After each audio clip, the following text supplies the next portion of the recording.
नमस्कार, मैं हूं आपके साथ मौलिका गुप्ता और आप देख रहे हैं राजस्थान दोपहर बुलेटिन की शुरुआत खास खबरों के साथ करेंगे। पाली में मारवाड़ जंक्शन रेलवे स्टेशन पर अज्ञात शव मिलने से सनसनी फैल गई। Marwar junction railway station platform number 3 overbridge पर जीआरपी को युवक का शव मिलने की सूचना मिली थी। मौके पर पहुंची पुलिस ने शव को कब्जे में लेकर अस्पताल उसको पहुंचाया। फिलहाल पुलिस शव की शिनाख्त कर रही है।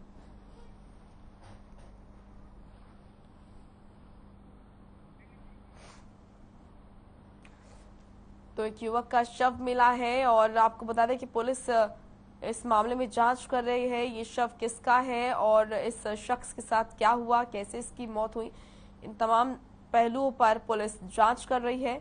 शव की शिनाख्त की जा रही है।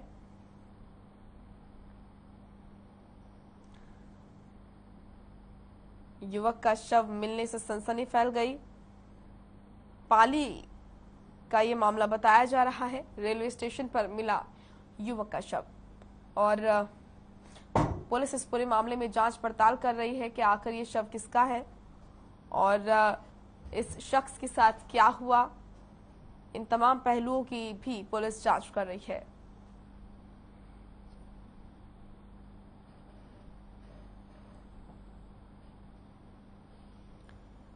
पाली के रेलवे स्टेशन का ये मामला बताया जा रहा है, जहां पर रेलवे स्टेशन पर मारवाड़ जंक्शन पर ये युवक का शव मिला।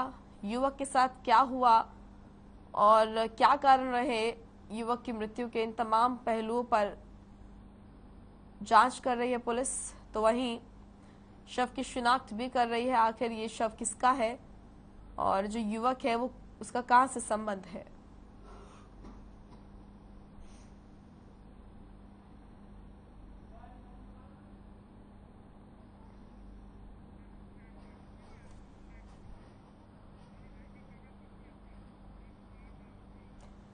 चलिए अब खबर रायसिंह नगर से है। रायसिंह नगर के समेजा थाना से है यह खबर, जहां पर नशे की हालत में एक युवक ने अपनी पत्नी की निर्मम हत्या कर दी। जांच में सामने आया कि किसी धारदार हथियार से सिर और गर्दन पर कई बार वार किए गए और पत्नी की हत्या कर शव को खेत में बनी पानी की डिग्गी में फेंक दिया। सूचना के बाद पुलिस मौके पर पहुंची और शव को मोर्चरी में रखवाया। जानकारी के अनुसार आरोपी पहले भी हत्या के मामले में जेल जा चुका है और जेल से कुछ दिन पहले ही उसको जमानत मिली थी। आरोपी हत्या के बाद से फरार है, जिसकी तलाश में पुलिस जुट गई है।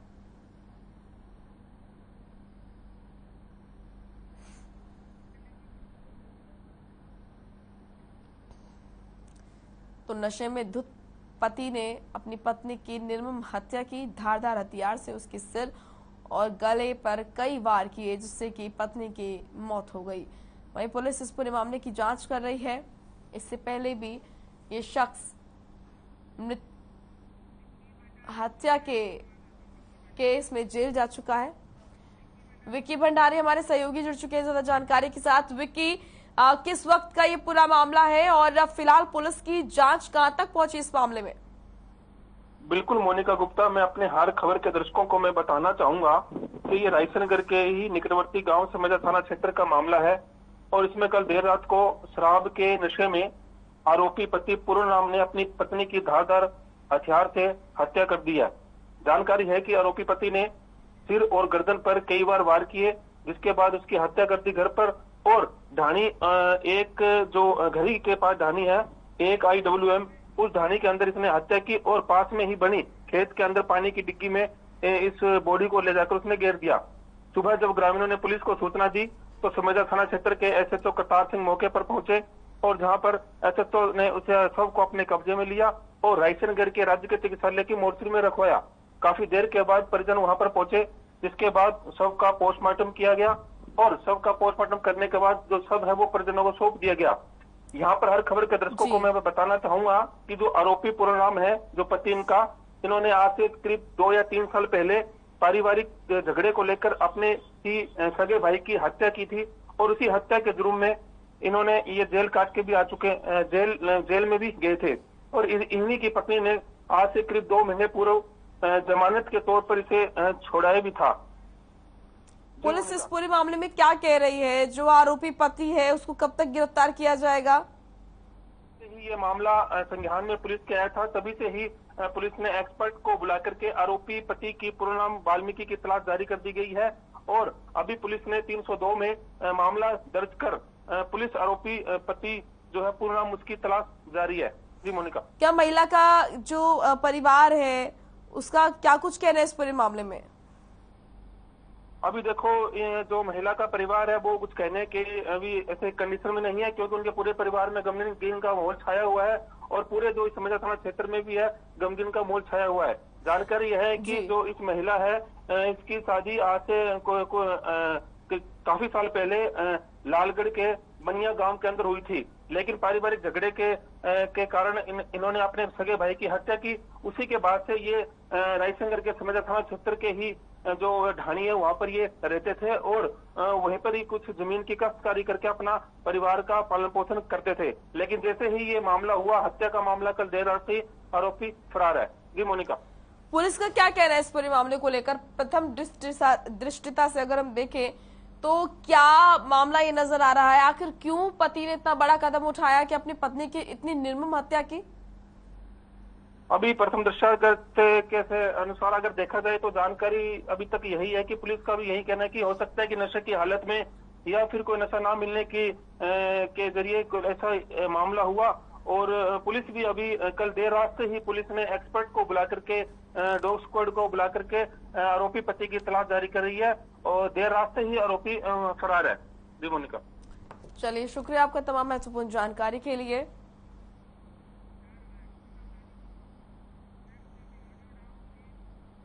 वहीं कोटा में पुलिस ने बड़ी कार्रवाई की है, जहां पुलिस ने यूआईटी के ठेकेदार पर फायरिंग करने वाले 2 बदमाशों को गिरफ्तार किया है। आरोपी अजय गुर्जर और दुर्गेश गुर्जर कुन्हाड़ी थाना इलाके के बड़गांव और पत्थर मंडी के रहने वाले बताए जा रहे हैं। दोनों आरोपियों के खिलाफ पहले से ही 4 मामले दर्ज हैं। आरोपियों ने 9 जून को यहां पर शंभुपुरा इलाके में ठेकेदार नवरत्न पर फायरिंग की। वो फायरिंग के मामले में अभी भी 2 आरोपी इस पूरे मामले में फरार चल रहे हैं, जिनकी तलाश में पुलिस जुटी हुई है। वहीं जानकारी के अनुसार फरार चल रहे दोनों आरोपियों के खिलाफ 19 मामले पहले से ही दर्ज है।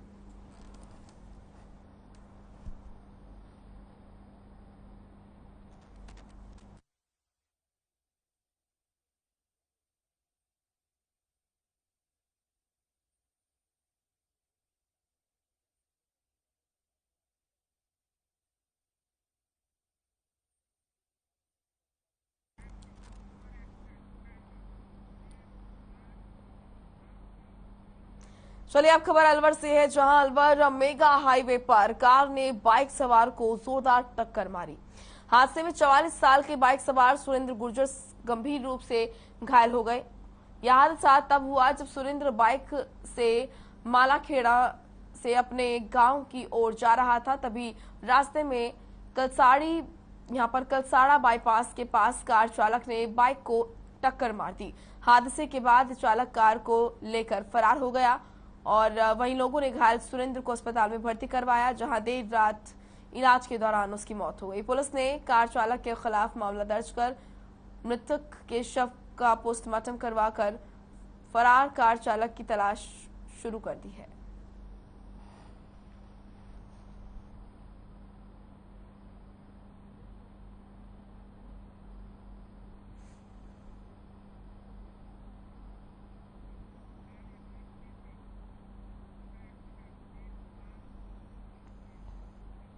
चलिए, अब खबर कोटा से है, जहां अयाना नहर के पास ट्रैक्टर ने 2 बाइक सवार भाइयों को टक्कर मार दी।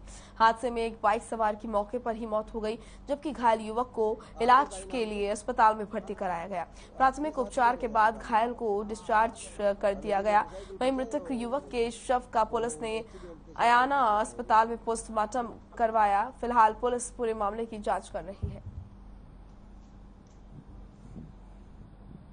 आपको कई नाम से आप भी साथ ही जा रहे जगह काम करवा अलग ही मोटरसाइकिल बचा या तो एक्सीडेंट कैसे हो कारण क्या है?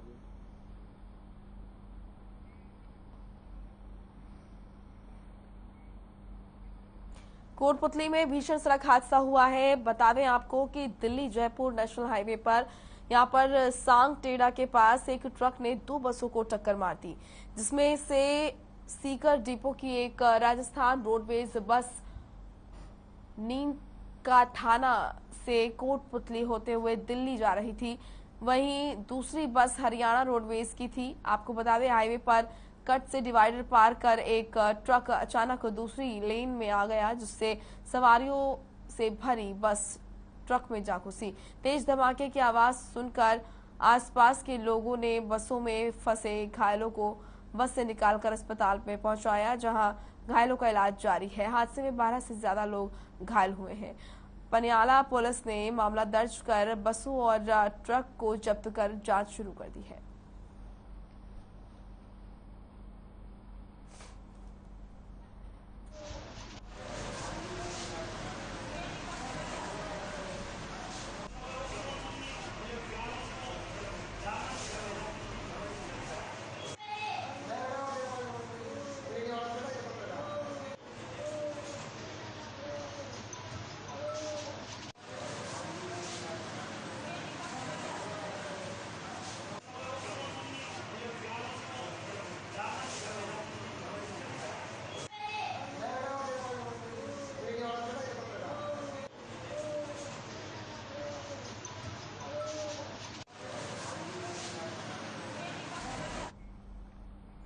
तारानगर पुलिस ने कार्रवाई करते हुए अवैध हथियारों के साथ दो युवकों को गिरफ्तार किया है। तारानगर थानाधिकारी गोविंद राम बिश्नोई ने बताया कि आरोपी मुकेश गिरी ने चचेरे भाई की हत्या का बदला लेने के लिए मध्य प्रदेश से हथियार खरीदे थे। हथियार खरीदने के बाद आरोपी गांव कंचन से एक शख्स से बाइक भी लूट कर भागे थे। तारानगर पुलिस ने पीछा कर दोनों आरोपियों को अपने कब्जे में ले लिया। आरोपियों ने फायर भी किए, जिससे एक नाबालिग घायल भी हो गया।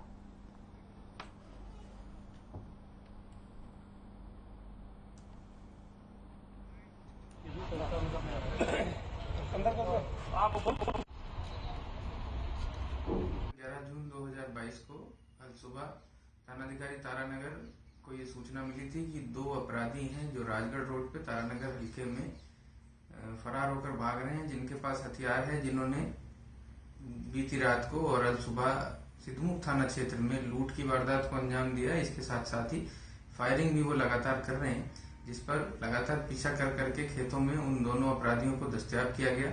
उनके पास से जो अवैध असला था वो बरामद किया करके उनको अस्पताल ले जाए गए, क्योंकि वे घायल अवस्था में थे, तथा उनको गिरफ्तार भी किया गया। ये दो अपराधी हैं जो राजगढ़ रोड पे तारानगर हल्के में फरार होकर भाग रहे हैं, जिनके पास हथियार है, जिन्होंने बीती रात को और आज सुबह सिद्धमुख थाना क्षेत्र में लूट की वारदात को अंजाम दिया। इसके साथ साथ ही फायरिंग भी वो लगातार कर रहे हैं, जिस पर लगातार पीछा कर करके खेतों में उन दोनों अपराधियों को दस्तयाब किया गया। उनके पास से जो अवैध असला था वो बरामद किया करके उनको अस्पताल ले जाए गए, क्योंकि वे घायल अवस्था में थे, तथा उनको गिरफ्तार भी किया गया।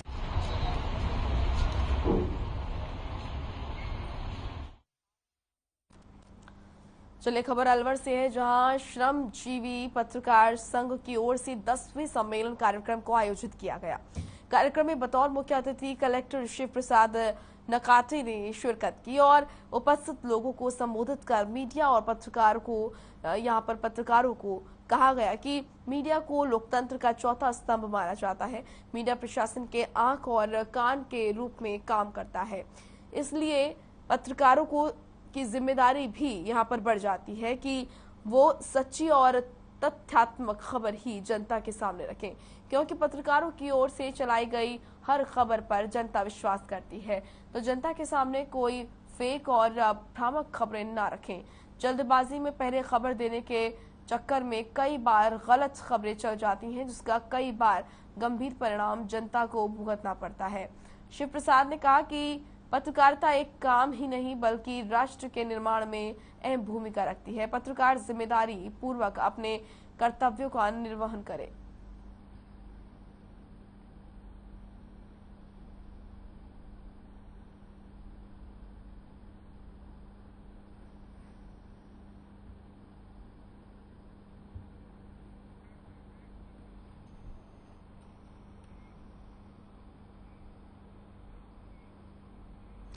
वहीं कोटड़ी उपखंड के पारौली थाने के नवनियुक्त थाना अधिकारी सरवर खान ने बीते शनिवार की शाम को पारौली थाने का चार्ज लिया और पत्रकारों से बातचीत की। थानाधिकारी ने कहा कि आमजन में विश्वास हो और अपराधियों में खौफ हो, इसी उद्देश्य को लेकर काम किया जाएगा।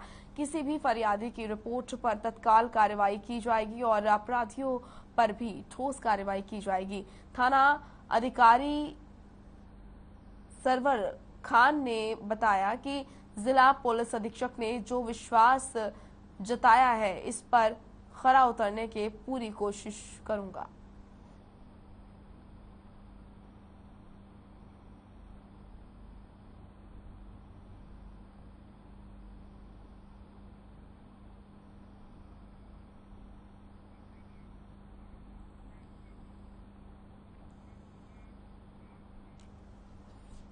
डूंगरपुर जिले के कुआ थाने इलाके में न्यू कॉलोनी में पुलिस ने ट्रैफिक नियमों का पालन करवाने के लिए नाका लगाया। इस दौरान ट्रैफिक नियमों का पालन न करने वालों के चालान काटे गए। इसके तहत 185 MV एक्ट के तहत 2 लोगों के खिलाफ कार्रवाई की गई। वहीं 63 चालान बनाकर 19,800 रुपए वसूले गए। थाना कुआ प्रभारी मोहम्मद रिजवान ने बताया कि डूंगरपुर जिले के SP सुधीर जोशी के निर्देशानुसार पुलिस ने नाका लगाकर ट्रैफिक नियमों का पालन न करने वालों के चालान काटे।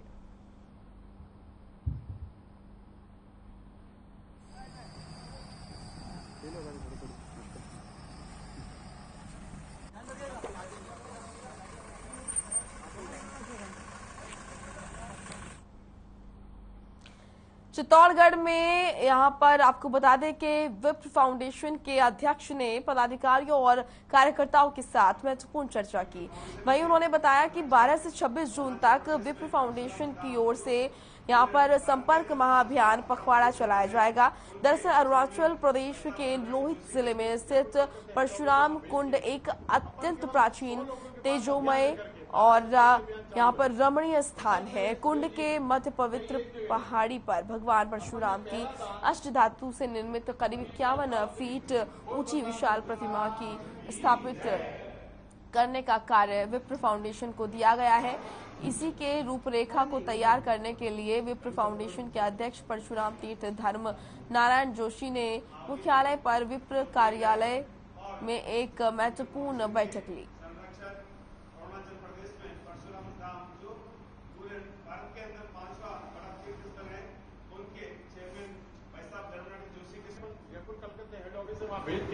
वर्तमान में विप्र फाउंडेशन ने जो भारत सरकार की प्रसादम योजना है उसके अंतर्गत अरुणाचल सरकार को 50 करोड़ रुपए दिए।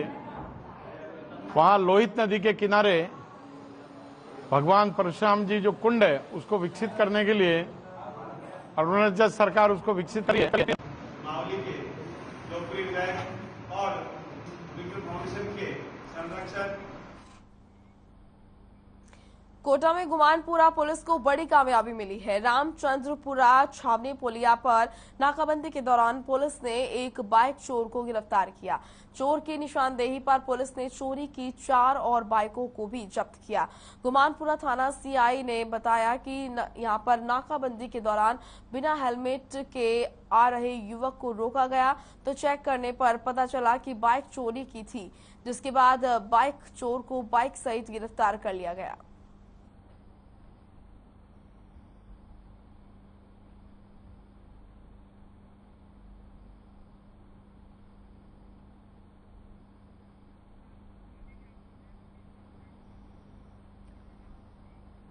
पाली के सुभाष नगर कॉलोनी में शराब की दुकान खोलने जा रही है, लेकिन आम जनता नहीं चाहती कि शराब की दुकान खुले, जिससे महिलाओं की सुरक्षा में बाधा उत्पन्न न हो और बच्चों पर बुरा असर न पड़े, क्योंकि दुकान खोलने से आसपास के क्षेत्र में आवारागर्दी और अराजकता का माहौल होने की आशंका है, जिसे ध्यान में रखकर जिला मुख्यालय में सुभाष नगर कॉलोनी में लगी शराब की दुकान हटाने की मांग को लेकर यहां पर वार्डवासी महिलाओं और सैकड़ों लोगों ने पाली विधायक से मुलाकात की और ज्ञापन सौंपा। ज्ञापन में वार्डवासियों ने तुरंत प्रभाव से शराब की दुकान हटाने की मांग की है।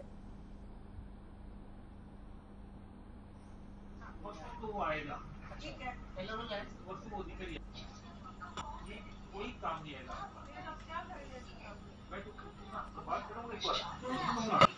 लाल नाम मेरा, मकान नंबर 378 है, प्रयास नगर यही का के पास है, ओवर ब्रिज के पास।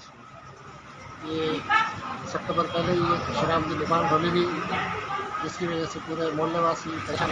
आज हम ज्ञान जी के यहाँ हमारे मोहल्ले में खोली गई शराब की दुकान को बंद करवाने हेतु हम सब मोहल्ले वासी इकट्ठे होकर के यहाँ पे इनसे मिलने आए हैं और हमें किसी भी हालत में यह दुकान इस मोहल्ले से बाहर ले जानी है, क्योंकि हम लोग मोहल्ले वासी बहुत परेशान हो चुके हैं शराब की इस दुकान से।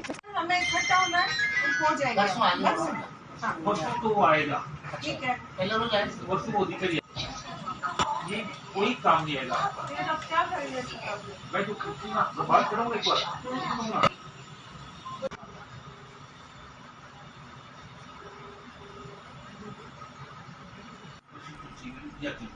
भी देते हैं, वहाँ पेशेंट रोजी आती है। हनुमानगढ़ के नौहर साहवा संपर्क सड़क भ्रष्टाचार की भेंट चढ़ गई। करोड़ों की लागत से बनाई गई सड़क निर्माण के कुछ ही दिनों बाद गड्ढों में तब्दील हो गई। विभागीय अधिकारियों ने मामले में अपनी गलती छुपाने के लिए नवनिर्मित सड़क पर टुकड़ों में पंच वर्क कर दिए हैं और लोगों का कहना है कि विभागीय अधिकारियों ने सड़क की देखरेख नहीं की, जिसके चलते सड़क का समय से पहले ही टूटना दिखा रहा है किस तरीके से क्या कुछ यहाँ पर निर्माण कार्य हुआ है। सड़क पर 2 महीनों के भीतर ही इस तरीके से गड्ढे देखे जा रहे हैं और इस दौरान उन्होंने नाराजगी जाहिर करते हुए विभाग के अधिकारियों को इस पर कार्रवाई करने के निर्देश भी दिए हैं।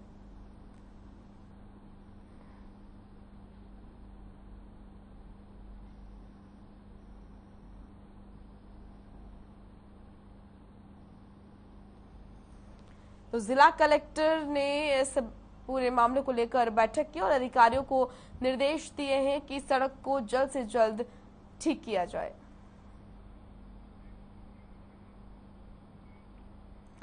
प्रतापगढ़ जिले की यहां पर सुहागपुरा पंचायत समिति के लांबा डाबरा और छारी ग्राम पंचायत पर बाल श्रम उन्मूलन कार्यक्रम चलाया जा रहा है। कार्यक्रम को यहां पर कट्स इंटरनेशनल और वर्ल्ड विजन इंडिया के संयुक्त तत्वाधान में चलाया जा रहा है। कार्यक्रम के तहत कटारा, खेड़ा और लिंबोदी गांव में बाल समूह के बच्चों और समुदाय के साथ बाल श्रम निषेध दिवस का आयोजन किया गया। बच्चों ने रैली निकालकर बाल मजदूरी के दुष्परिणाम और बच्चों के अधिकारों पर लोगों को जागरूक किया। गांव में बच्चों ने खेल गतिविधियों और पोस्टर प्रतियोगिता के माध्यम से बाल श्रम को रोकने की जानकारी दी। कार्यक्रम में वर्ल्ड विजन से पधारे कार्यक्रम प्रबंधक शैलेश कृष्ण ने कार्यक्रम के उद्देश्य और अपेक्षित परिणामों के बारे में बताया कि परिवारों को आर्थिक रूप से सशक्त बनाकर और युवाओं का कौशल विकास करके बाल श्रम को रोका जा सकता है।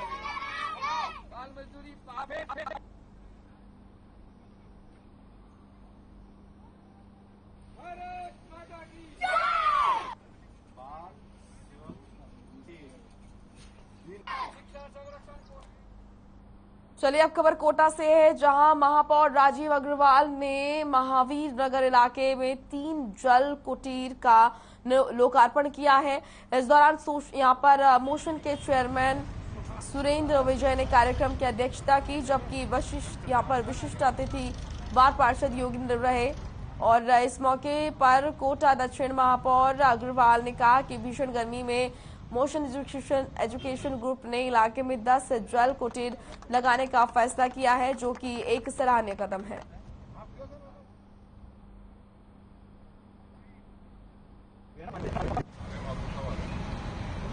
इनका दूसरा या तीसरा कार्यक्रम है। पहले इन्होंने परिंदे बांधे, तो भी मुझे इतनी खुशी हुई कि अगर ऐसे लोग समाज में हैं और आगे आते रहेंगे तो मैं समझता हूं कि समाज की हर कुरीति, हर दुख दर्द जो लोगों को नहीं सहने पड़ते हैं वो काफी दूर हो जाएंगे। इनका 10 वाटर कूलर का प्लान आया था, मैंने कहा बहुत ही खुशी की बात है। और उन्होंने कहा 10 के बाद भी अगर हमको लगता है कहीं जरूरत है और आप बताएंगे तो हम लगा देंगे। साल ऐसा होता भी है तो हमने सोचा कि क्यों ना टंकियों के साथ वाटर कूलर का प्रावधान करा जाए तो आज हम 3 जगह इसको कर रहे हैं और बहुत खुशी की बात है कि पूरा नगर निगम भी हमारे इसमें साथ है। तो हम जो इसमें सहयोग कर रहे हैं वो इसमें हम वाटर कूलर लगा रहे हैं, उसके ऊपर टंकियां लगा रहे हैं ताकि ठंडा पानी मिल सके। अभी हम 3 जगह से शुरुआत कर रहे हैं, सभी का साथ और सहयोग मिलेगा तो इसे बढ़ाते जाएंगे। अभी हम इसको महावीर नगर, राजीव गांधी नगर और नारकोटिक्स चौराहे जो है वहाँ पे कर रहे हैं और बहुत खुशी की बात है। और मैं बहुत बहुत साधुवाद और बहुत बहुत धन्यवाद प्रेषित करता हूँ नगर निगम का भी, जिन्होंने हमारा साथ दिया और उन्होंने हमें आश्वस्त किया कि उस जगह को सुचारू रूप से चलाने के लिए वहाँ पर बिजली का कनेक्शन और नल का कनेक्शन वो स्वयं देंगे। पाली के गांव धामली में हुई बारिश ने मौसम का मिजाज बदल दिया। बारिश से लोगों को जहां एक तरफ गर्मी से राहत मिली है तो वहीं दूसरी तरफ किसानों के चेहरे भी खिले हुए नजर आ रहे हैं।